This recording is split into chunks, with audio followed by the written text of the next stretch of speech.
I am very, very good. I'm on a week off tour. So I spend my time touring the world in between the States and Europe and Asia and Australia. And so this week I have a week at home at the desk, which is important. Yeah, I mean, I try as much as I can to take maybe 1 week every 8 or 9 weeks, just turn it black in my diary. And so I spend, 5 days with myself at my desk, writing, thinking, walking. Yeah, without that time, I find it difficult to do what I do.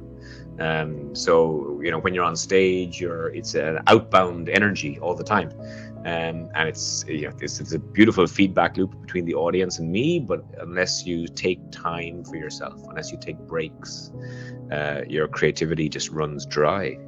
And so this week I'm at home in Ireland, and so I'm spending my time just writing, and walking and thinking and talking to beautiful people. And so, yeah, I mean, it's important. I heard a beautiful story. Let me tell you a little story. There was two lumberjacks in the forest cutting down trees with their axes, and they started every morning at the same time, and they finished at the same time every evening. And they did the same work all day, except one lumberjack left the forest every day for an hour, just disappeared. And his colleague was wondering, like, where do you go every day? He was too polite to ask him, so he just kept working. And days went by. Every day this guy would put down his axe and, take off his jacket, and then he'd wander off with his axe and jacket into the forest, disappear for an hour and come back. And the frustrating thing was that he cut more trees than the guy who stayed.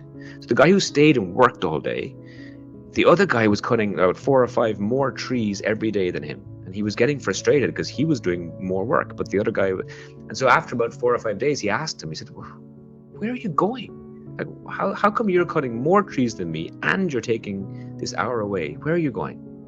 And he said, oh, I take my axe home. I take a break and I sharpen my axe. And I come back. And so this idea that like taking breaks is a bad thing.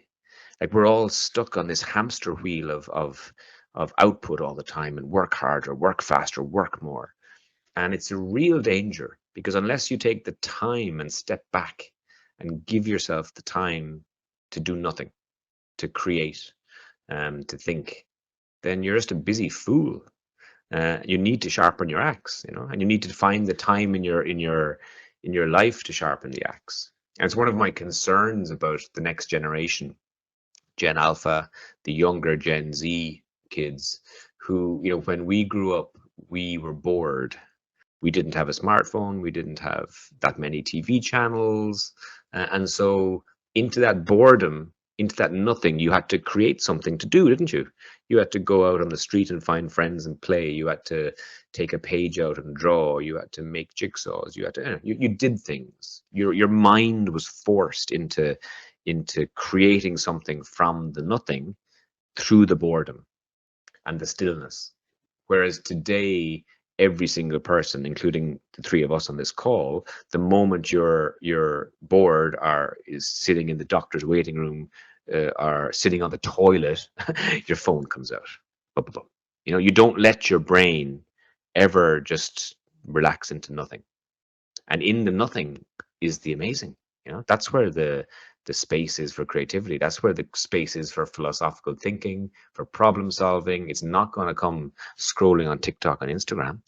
And so I think silence and space, giving yourself permission to take breaks, and creating boundaries around your work, around your clients, around your boss, for yourself, is important. And they're important conversations to have.